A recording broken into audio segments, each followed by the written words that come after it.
ఇస్తా. ఎందుకు point of order ఎందుకు? నా అనుమతితో మాట్లాడుతున్నాను. మాట్లాడివ్వండి అధ్యక్ష, మాట్లాడివ్వండి, మీకు అవకాశం ఇస్తా.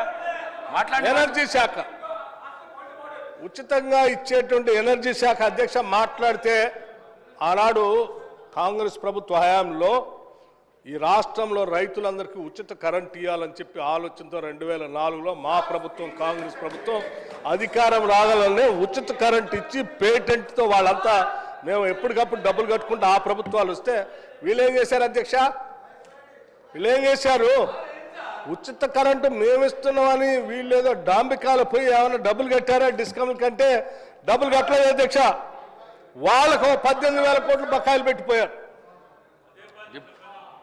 అసలు అధ్యక్ష ఏనండి, మేము చేస్తున్నాం ఈరోజు ప్రతి నెల టెన్షన్గా ఇప్పుడు 11,000 కోట్ల రూపాయలు డిస్కమ్లకి ఎనర్జీ శాఖకు సంబంధించి రైతులకి ఇచ్చే సబ్సిడీ డబ్బులు మేము కట్టాం.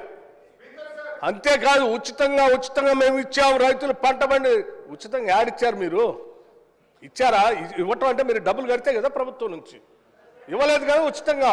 ఆ పెండింగ్ పెట్టి మా మీద పెట్టిపోయారు. వచ్చిన తర్వాత మళ్ళీ మేమే కట్టాం. అంటే మీ 10 ఏళ్ళు ఉచితంగా కరెంట్ అని చెప్పిన దాన్ని కూడా మేమే బిల్లులు కడతా ఉన్నాం. అంటే మేము ఇచ్చినట్టే అది కూడా. ఇవాళ కూడా మేము ప్రతి నెల వాళ్ళ డబ్బులు కడతా ఉన్నాం. ఎక్కడ పెండింగ్ ఉంచట్లేదు. అంతేకాదు అధ్యక్ష, రైతులతో పాటు ఉచితంగా 200 యూనిట్లు ఇస్తామని చెప్పి వాళ్ళకు కూడా ప్రతి నెల డబ్బులు కట్టుకుంటూ వెళ్ళిపోతా ఉన్నాం అధ్యక్ష. అదొక్కటే కాదు, ఇండస్ట్రీకి 3,000 కోట్లు బకాయిలు పెట్టిపోయారు. బకాయిలు అన్నారు కదా, నేను చెప్తా ఉన్నాను. మీరు ఇండస్ట్రీకి బకాయిలు పెట్టిపోయారు అధ్యక్ష. చివరికి విద్యార్థులు తినేటువంటి రెసిడెన్షియల్ స్కూల్స్ లో ఉన్న హాస్టల్ బిల్స్ కూడా అధ్యక్ష, భోజనాలు పెట్టేదానికి కూడా బకాయిలు పెట్టిపోయారు. డబ్బులు ఇవ్వలేదు. పోనీ ఏమన్నా డబ్బులు పెంచారు, అది భారమైంది ఇవ్వలేకపోయినట్టు అది కాదు అధ్యక్ష. 10 ఏళ్ళు రాష్ట్రంలో అన్ని రకాల ధరలు పెరిగినప్పటికి కూడా కాంట్రాక్టులకి వాళ్ళకి మాత్రం ప్రతి సంవత్సరం లెక్క కట్టి ఆ ఎస్కలేషన్ రేట్లు ఇచ్చారు అధ్యక్ష. కానీ మధ్యాహ్నం పూట పేదవాళ్ళు తినడానికి వచ్చేదాని లెక్కలు మాత్రం ఈ 10 ఏళ్ళు ఎప్పుడు లెక్కలు కట్టలే. ఆ ధరలకు అనుగుణంగా ఛార్జీలు పెంచుకొని వదిలేసి పోతే మీరు ఇచ్చినటువంటి ధరలకి సరైన సరుకులు రాక, ఆ డబ్బులు సరిపోగా, ఆ కాంట్రాక్టర్ ఏదో పెట్టాలి కాబట్టి ఇచ్చిన డబ్బులకు సరిపోయే కూరగాయలు లేక వదిలేసిన కూరగాయల్లో, పనికిరాని కోడిగుడ్లలో లేకపోతే ఆ బియ్యం ఇవి తీసుకొచ్చి వండి పెడితే ఆ దెబ్బకి వాళ్ళ పాప అనారోగ్యానికి గురై పేద విద్యార్థులు ఇబ్బంది పడుతుంటే మేము ఆలోచన చేసాం అధ్యక్ష. మేము ఆలోచన చేసాం ఎందుకు ఈ సమస్యకు మూలం అంటే డబ్బులు సరిపోక కూరగాయలు అయ్యి ముక్కిపోయిన ఇస్తున్నారని రేటు 40% ఒకటేసారి 40% పెంచడమే కాదు, 200% హాస్పిటల్ ఛార్జెస్ కూడా పెంచాం. పెంచడమే కాదు, మీరు వదిలిపెట్టిపోయిన బకాయిలన్నింటినీ కూడా అనాపైస్తో సహా లెక్కగట్టి ఆ బిల్స్ అన్ని క్లియర్ చేసి పెంచిన బిల్స్కి డబ్బులు ఇచ్చుకుంటూ పోతున్నాం. ఇది అధ్యక్ష మాకున్న నిబద్ధత. పెండింగ్ బిల్లులట వాళ్ళట చెప్తా ఉన్నారు. ఎట్లా అధ్యక్ష? 40,000 కోట్ల రూపాయలు పెండింగ్ బిల్లులు పెట్టిపోయి మళ్ళీ తిరిగి వచ్చి తగుదనమ్మా అని ఆడ కూర్చొని మాట్లాడుతూ ఉన్నారు. సరే, అది హరీష్ రావు గారు మాట్లాడారంటే ఐ కెన్ అండర్స్టాండ్. ఎందుకంటే వారికి ఎప్పుడు నిజం చెప్పే అలవాట్లేదు. వారు ఎప్పుడు అవాస్తవాల్ని సత్యదూరమైన మాటల్ని ప్రజల్ని రాజకీయం కోసమే అన్ని మాట్లాడతారు కాబట్టి సరే వారు రాజకీయ లబ్ధి కోసం మాట్లాడుతున్నారులే అనుకున్నా. లెజిస్లేటివ్ అఫైర్స్ మినిస్టర్గా పనిచేశారు అధ్యక్ష ప్రశాంత్ రెడ్డి గారు. వారు ఎప్పుడు అట్లా మాట్లాడరు, వారు కూడా మాట్లాడుతున్నారు. వారు వెనక కూర్చొని మీరు కూడా ఎందుకు అధ్యక్ష అట్లా తయారవుతారు? అట్లా మాట్లాడబాకండి అధ్యక్ష. ఇది వాస్తవాలు మాట్లాడుకోవాలి, ప్రజలకు వాస్తవాలు తెలియాలి. వారు అడిగారు, రైట్, 7,11,000 మేము అప్పు చేయలేదు, మీరు అబద్ధం చెప్తున్నారు, దానిపైన మేము వాస్తవాలు చెప్పాలంటే ఎస్, ఆ రోజు మేము వైట్ పేపర్ పెట్టి చూపించాం. అయినా మీకు ఇంకా సరిపోలేదు, మళ్ళీ చూపించాలంటే మళ్ళీ చూపిస్తాం అధ్యక్ష. మాకేం అభ్యంతరం లేదు. రూపాయితో సహా లెక్కగట్టి దాన్ని సభకి ప్రజలకు మాకు కూడా చెప్పాలని అంటున్నాను. మీరు అడిగారు, చాలా సంతోషం అధ్యక్ష. మళ్ళీ ఏదైనా వేరే ఫామ్లో రమ్మని చెప్పండి, 100% తీసుకొని వస్తాం అధ్యక్ష. నమస్కారం, థ్యాంక్ యూ. పల్లా రాజేశ్వర రెడ్డి గారు, no point of order in question hour, please sir. Sir నమస్కారం sir, thank you for giving this opportunity. Prashanth Reddy గారు sir point of order. Sir Harish Rao గారు, no point of order in question hour. Please కూర్చోండి. Sir sir నేను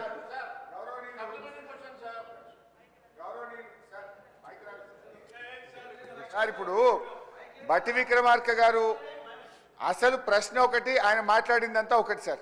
ప్రశ్నకు సమాధానం ఇవ్వమంటే ఇక వడ్లు మేమే కొన్నాం. గతంలో బీఆర్ఎస్ గవర్నమెంట్లో వడ్లు కొనలేదు, మేము పైసలు ఇవ్వలేదా సార్? ఇప్పుడు వారు ఒకటి వ్యవసాయానికి ఉచిత విద్యుత్తుకు బీఆర్ఎస్ హయాంలో డబ్బులు ఇవ్వలేదన్నారు. నేను ఐఎమ్ ఛాలెంజింగ్ 65,000 కోట్ల రూపాయలు ఉచిత విద్యుత్తుకు బీఆర్ఎస్ హయాంలో మేము విద్యుత్ శాఖకు చెల్లించాము. నంబర్ 1. నంబర్ 2, వారు మాట్లాడుతూ మిత్తిలకి ఇంత కడుతున్నామని చెప్పిండ్రు. ఆర్బీఐ నివేదిక ప్రకారంగా 2,900 కోట్లు మాత్రమే మిత్తి. కాగ్ రిపోర్ట్ ప్రకారంగా 2,100 కోట్ల రూపాయలు మిత్తి కడుతున్నారని కాగు ఆర్బీఐ చెప్పింది ఒకటైతే, బట్టి గారు సభలో చెప్తున్నట్టు తప్పు విషయాన్ని వారి సభను తప్పుదో పట్టిస్తున్నారు. అధ్యక్ష, 1,27,000 కోట్ల అప్పు తెస్తే ఏమన్నా ఒక్క ప్రాజెక్టు కట్టింది అధ్యక్ష? మేము మా బీఆర్ఎస్ హయాంలో మిషన్ భగీరథ, మల్లన్న సాగర్, రంగనాయక్ సాగర్ ఎన్నో ప్రాజెక్టులు కట్టి ఆస్తుల కల్పన చేసింది బీఆర్ఎస్ అయితే, అప్పులు చేసి వీళ్ళు కేవలం కమిషన్ల కోసం పంచుకొని తిన్నారు తప్ప వాస్తవానికి జరిగిందేం లేదు అధ్యక్ష. నేను మీ ద్వారా కోరుతా ఉన్నా, దయచేసి ఈ అంశం మీద చర్చ పెట్టండి. ప్రజలకు వాస్తవాలు తెలవాల్సిన అవసరం ఉంది. మీరు ప్రివిలేజ్ మోషన్ కన్సిడర్ చేసి చర్చ పెట్టాలని కోరుతూ సభను తప్పుదో పట్టిస్తూ బట్టి గారు చేసిన వ్యాఖ్యల్ని తీవ్రంగా ఖండిస్తున్నారు. 588 చెన్నూరులో ఆర్టీసీ బస్ డిపో రవాణా శాఖ మంత్రి గారు, గౌరవ రవాణా శాఖ మంత్రి గారు. లేదు పేర్లు. అధ్యక్ష, చెన్నూరులో ఆర్టీసీ డిపోను ఏర్పాటు చేసే ప్రతిపాదన ఏదైనా ఉందా అని అడగాను. అవునండి. సదరు డిపో ఏర్పాటుకు సంబంధించి 2022 డిసెంబర్లో రవాణా మంత్రి గారు జిల్లా సార్ 1 minute. మంత్రి గారు, హరీష్ రావు గారు, మేము సబ్సిడీకి డబ్బులు ఇవ్వలేదా అని సార్ ఒక చిన్న వారు, ఎందుకంటే మీరు పర్మిట్ చేస్తేనే అధ్యక్ష మీరు పర్మిట్ చేస్తే హరీష్ రావు గారు ఒక మాట చెప్పారు. వారు ఏంటంటే అగ్రికల్చర్ అన్న ఒకటే నిమిషం అన్న, సభకి అన్న, ఈ సభకి మీకు కూడా తెలియాల, మీకు కూడా తెలియాలి. నేను ఐఎమ్ నాట్ ఇంటర్ఫియరింగ్, మీకు కూడా తెలియాలి. ఒక్క నిమిషం. మీకు సార్ ప్లీజ్ మహేశ్వర్ రెడ్డి గారు, మహేశ్వర్ రెడ్డి గారు, సభాపతి గారి ద్వారా మీకు విజ్ఞప్తి చేస్తాను. సార్ మహేశ్వర్ రెడ్డి గారు సభాపతి గారి ద్వారా మీకు విజ్ఞప్తి చేస్తున్నాను. నేనేమే మిమ్మల్ని డిస్టర్బ్ చేయదలుచుకోలేదు, మీరు అడగొచ్చు. ఒకటే సమాధానం వారు చెప్పి కూర్చుంటాను నేను. హరీష్ రావు గారు ఏమన్నారంటే వ్యవసాయానికి 60,000 కోట్లు ఏదో ఖర్చు పెట్టారని చెప్తున్నారు. అధ్యక్ష, ఎన్ని సంవత్సరాలు అధ్యక్ష వీళ్ళు పాలన చేసింది? 10 ఏళ్ళు కదా. నెలకు ఎంత అధ్యక్ష? ఎంత కట్టాలి అధ్యక్ష? మీరు కట్టారా? నెలకు ఎంత కట్టాలి చెప్పారా? నేను అదే అడుగుతున్నా. నిన్ను 10 ఏళ్ళు ఎంత కట్టాలి మీరు? ఎట్లా అధ్యక్ష సంవత్సరానికి 11-12 కట్టాలి. 10 ఏళ్ళు చేశారంటే 1,00,000 కోట్లు పైబడి కట్టాలి వీళ్ళు బిల్లులు.